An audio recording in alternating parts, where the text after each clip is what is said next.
Nilisikia nyumba ya jirani wakizungumza watoto ni baraka, na wengine wakasema watoto ni kiungo cha upendo wa familia.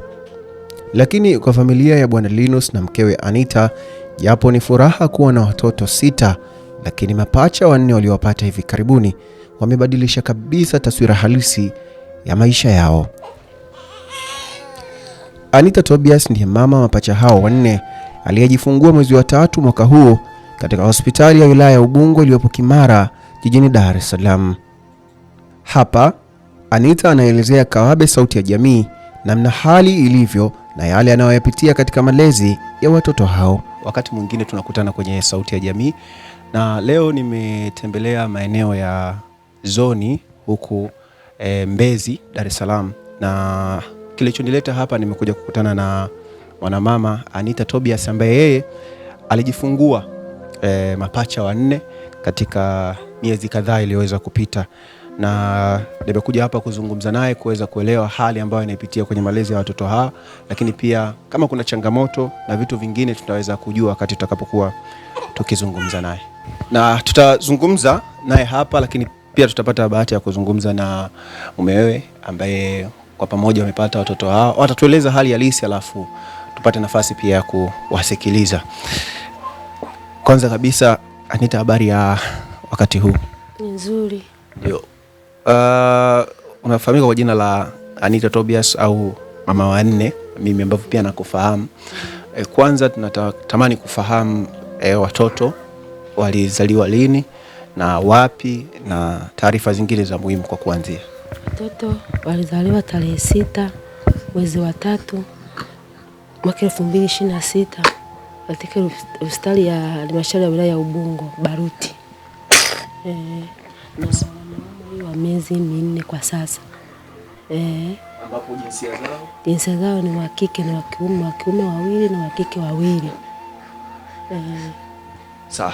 Baada ya kujifungua watoto hawa 4, hali ilikuwaje?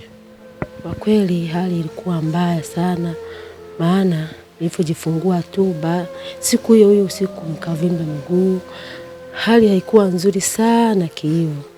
Ndio nilibaki pale hospitali wiki 2 baada ya kujifungua. Baada hapo nikaruhusiwa. Pengine taarifa kwenye mamlaka husika, na maanisha wale watu wanaohusika na masuala haya, waliweza kuzungumza nao, na nini ambacho waliweza kukwambia baada ya kuwa umeshajifungua na taarifa akawa wamepatiwa? Walifika wa vyombo vya habari kama nyie, wakawa wamemhoji mume wangu, mimi nilikuwa bado sijazinduka vizuri. Ndio wakamhoji, wakaongea nao vizuri. Ilikuwa hivyo. Sawa, ukiachana na hao, nafikiri pia kuna mamlaka kama ustawi wa jamii. Vipi taarifa wanazo, na wamekupa nguvu kiasi gani, wamekupa support kiasi gani tangu ambapo taarifa kama walipata au kama hawakupata, pia tungetamani kufahamu. Taarifa wanazo, walikuwa nazo taarifa. Walisaidia pale kadri uwezo wao walivyokuwa. Walisaidia kidogo pale, wakawa wanatafuta wadau mbalimbali wa kuleta pampers, nepi, nini hivyo, na maziwa kidogo. Sawa. Sasa baada ya hapo, baada ya kutoka hospitali na sasa mmekuja nyumbani, hali ikoje kwa ujumla kwenye malezi ya watoto hawa? Hali ni ngumu, ni changamoto kubwa sana. Watoto, pampers, maziwa, nguo, na hali mnaiona nyewe wenyewe kama waandishi wa habari hali ilivyo. Hali ni ngumu sana kwa kweli. Kwa tunaomba kama Watanzania ambao wataweza kutushika mkono ili tuweze kuwalea watoto wetu waweze kukua. Maana kama mahitaji muhimu kama bed kids ya watoto nini, kila kitu, nguo, pampers, nini, maziwa ya kutosha, ili baada na kingine bima ya watoto wangu hawana bima ya kukizi. Naona bima hii ndogo hii ya kwenda hapo zahanati, ile kubwa hana. Kama mmoja hapa aliugua juzi kati hapa, kwa tumempeleka Muhimbili. Kwa kweli kwa kama changamoto tulivyotoa zile bima, wakasema hazikizi. Kwa hiyo tukawa tunaomba msaada mbalimbali kwa ndugu jamaa Kwa kweli ametusapoti kidogo, mtoto akawa amefanywa nini operation, ilikuwa 800,000. Kutusaidia tukawa tumenamilia tumepata hiyo. Pole sana kwa kuuguliwa na mtoto, lakini kitu kingine ambacho natamani kufahamu katika familia yako, pengine hawa ni watoto ambao ndio wa kwanza unao au na watoto wengine ushawahi kuwa nao? Hawa watoto hawa ni watoto ni wa uzao wanne. Mmoja wa kwanza alifariki, wawili wapo, msichana na mvulana. Msichana na miaka 8 anakuwa darasa la pili na mvulana ana miaka 5 yuko chekechea. Linus Respicius ambaye ndiye baba wa watoto hao anasema hana shughuli maalum ya kufanya inayompa kipato cha kueleweka, jambo linalompa wakati mgumu katika kuilea familia yake kama baba. Mimi kwa shughuli zangu sio shughuli maalum kwamba kusema kwamba kipato kinaendelea kila siku, ni leo tumepata, kesho kimekosa, lakini ndio hivyo tunavyoishi maisha ya sisi ya kila siku. Sasa uliwahi kufuatilia labda pengine kwa ngazi za ustawi wa jamii, kama ushawahi kupeleka labda proposal yako ama labda ushapeleka ombi lolote kwamba kuna namna unahitaji wakupe nguvu na kusupport kwenye malezi ya watoto, kwa sababu tunafahamu kama baba kuwa na familia kubwa ambayo inakuwa na watoto tena wadogo kama wao wanahitaji mahitaji mengi muhimu, lazima kuna kati labda unapata support au labda kuna watu wote ambao wanakupa support kwenye ile ambalo unalifanya kwa sasa. Mwanzo ustawi wa jamii tulikuwa nao maana kabla hajajifungua alikuwa hospitalini ndani ya miezi 2 na wiki 1, ndio akawa kwenye uangalizi. Alivyojifungua walitushika mkono, kila kitu akaahidi kitaenda sawa, lakini unajua mtu anapokusaidia leo sio kwamba kila siku atakayekusaidia. Akikushika mkono leo na mwenyewe atafika hatua atachoka na majukumu yake, anakuacha kama ulivyo napambana na maisha yako. Kwa maana hiyo sasa hivi tunapambana sisi kama sisi. Pole sana kwa changamoto hiyo. Pengine una lipi la kuzungumza na Watanzania ambao hivi sasa wanakutazama, kama una chochote ambacho unaweza kuwaambia kuhusiana pia na malezi ya watoto wako, wakati ni wako kaka? Kwa kweli kama kuna chochote wangeweza kutusaidia Watanzania, wangetusaidia kuhusu malezi ya watoto. Maana bado ni wadogo, wanahitaji kila kitu kipatikane, maziwa, nguo, pampers na mama ale vizuri ili aweze kuwanyonyesha vizuri watoto. Kwa maana hiyo mahitaji ni mengi sana yanayotakiwa. Ukiangalia na ujuzi, mwezi uliopita tulikuwa hospitali, mtoto akawa anaumwa, walitukatia ustawi wa jamii, walitupa bima ambayo haikizi pale, tuliambiwa kwamba haifanyi kazi. Bima ya watoto 6 ndio walitukatia. Kwa hiyo kwa hawa kwenda kule haikufanya chochote kile, ama tuliamua kuingia kwenye gharama sasa ya mfukoni, kuweza kuchangishana familia, ndugu, kuweza kupata matibabu, mtoto aweze kufanywa operation. Alikuwa anasumbuliwa na heni. Tulifanikiwa kuweza kupata hiyo hela, na iligharimu shilingi 800,000. Tulifanikiwa kuipata, tutakafanywa operation. Sasa hivi anaendelea vizuri. Bado mahitaji ni makubwa sana ya watoto wanaotakiwa. Sasa ukizungumza hapa kuhusiana na swala zima la namna ambavyo unatamani watu watoe msaada wa watoto, mambo ya bima, nafikiri pia ile tutajaribu kufikisha na wizara pia tutazama ili kuangalia namna gani inaweza kuwasaidia watoto kwa mfano kwenye upande wa bima.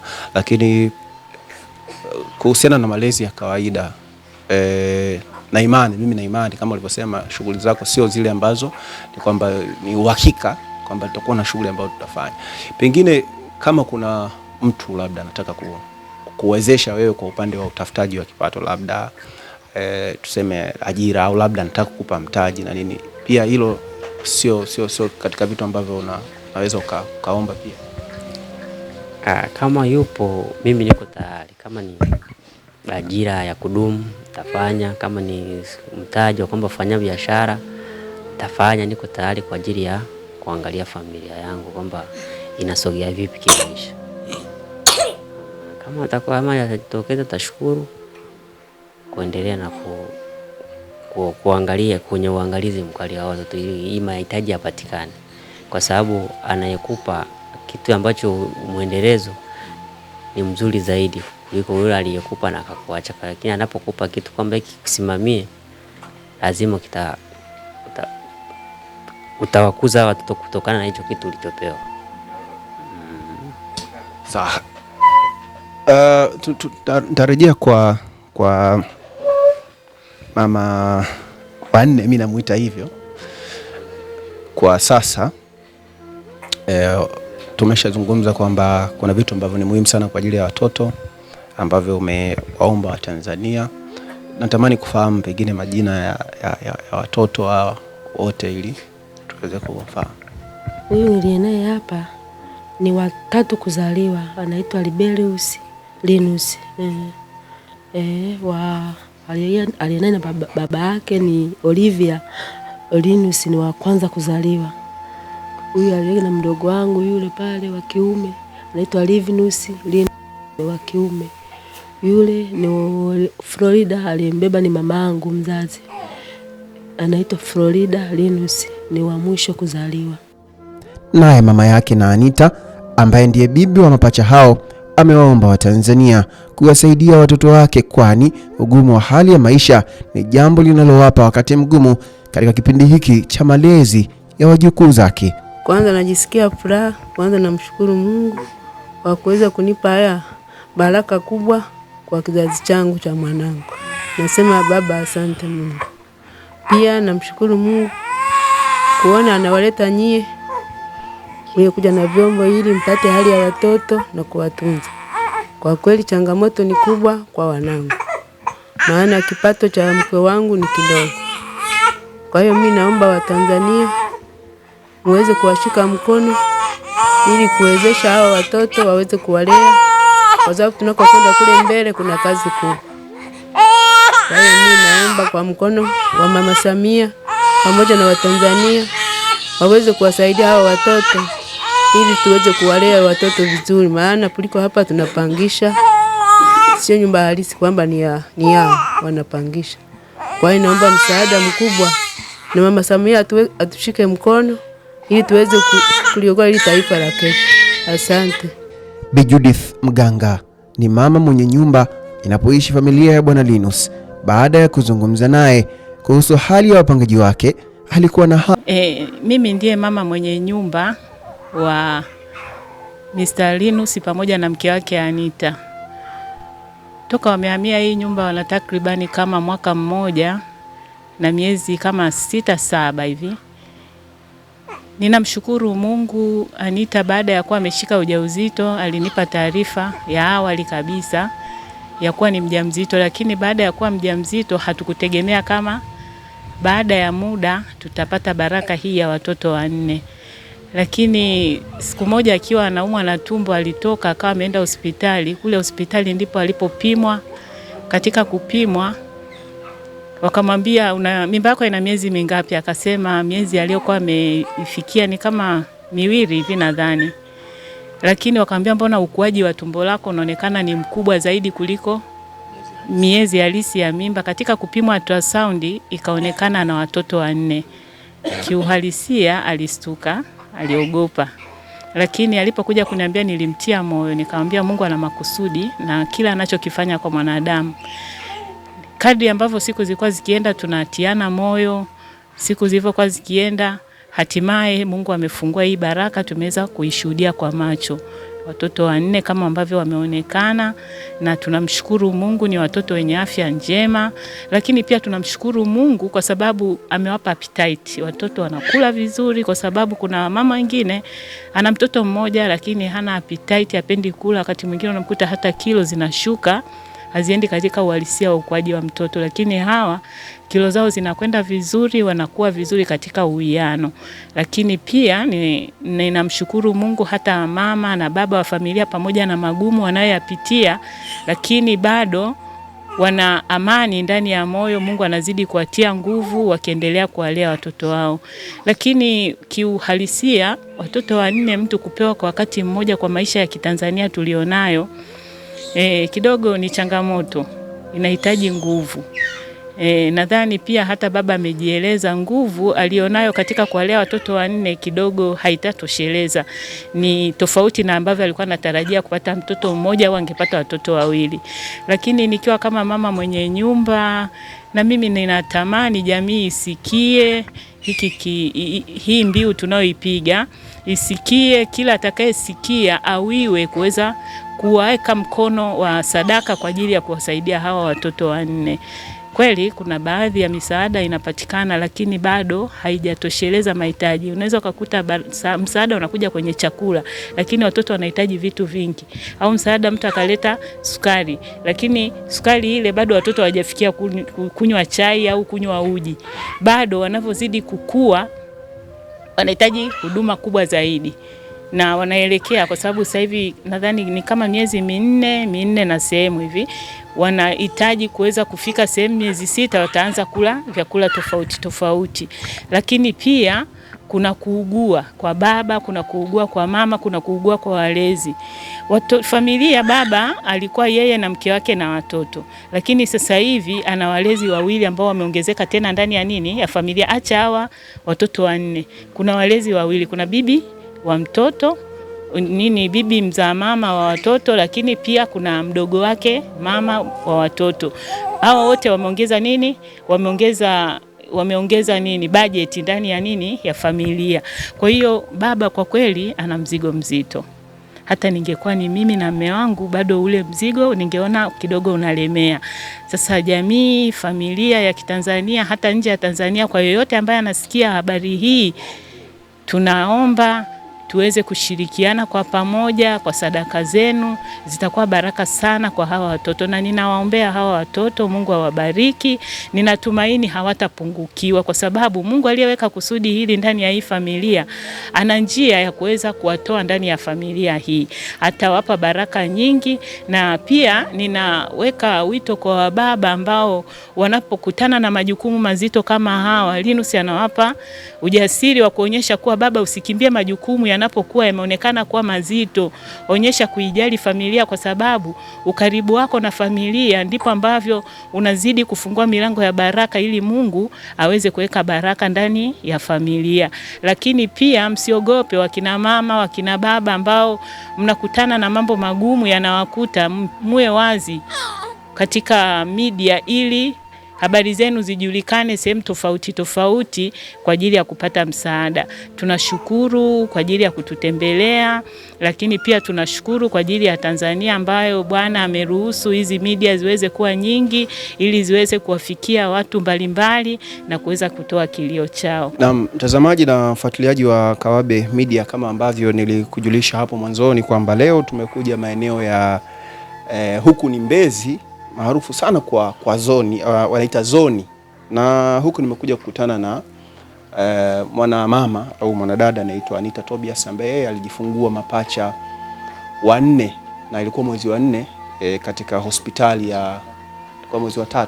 Kwa hiyo ni mwezi wa 3 mpaka hivi sasa ni takriban miezi 4, na alijifungua katika hospitali ya wilaya ya Ubungo iliyopo pale Kimara Baruti, na ameelezea namna ambavyo mpaka hivi sasa anapitia changamoto katika kuwalea hawa watoto. Lakini pia tumezungumza na mumewe, naye pia ameelezea changamoto anazopitia, kwamba hana kazi ya kudumu ambayo inaweza kumwezesha kipato kile cha kukitegemea haswa, isipokuwa tu amekuwa anafanya shughuli ndogo ndogo za hapa na pale ambapo anakuwa anapata nafasi.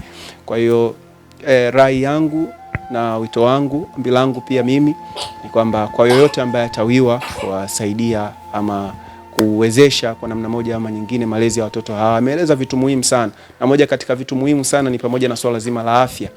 Watoto hawa wanapopata maradhi, basi kuna wakati inakuwa ni ngumu sana kupatia matibabu kwa sababu hawana bima. Kwa hiyo hilo pia ni moja katika swala ambalo wanahitaji nalo msaada. Kwa hiyo kama ukiguswa, wewe utakayeguswa, wewe Mtanzania mwenzetu, leo kwenye Sauti ya Jamii, kupitia Sauti ya Jamii tunaomba msaada wako ambao unaweza kutusaidia kivyovyote vile, ikiwa pia ni kumsaidia labda mtaji kijana mwenzetu ambaye yeye ndiye mlezi wa watoto hawa. Unaweza pia ukashirikiana na sisi. Nambari zetu za simu tutazitaja, lakini pia nitatoa nafasi ya kuweza kutaja namba yake ya simu hapa, ili pia iwe rahisi kwa wewe ambaye utahitaji labda kuja kuwatembelea ama kuwaona na kuja kujua taarifa kwa ukaribu zaidi na kuona namna gani ambavyo unaweza ukatia nguvu yako kwenye hilo. Nambari ya simu hapa ni 0683233886. Nambari ya simu ni 0683233886, na hii ni nambari ya kwake Anita Tobias ambaye ndio mama wa watoto hao. Tunaweza yes, na hii sasa ni namba ya mumewe. Nambari ya mumewe ni 0693474077,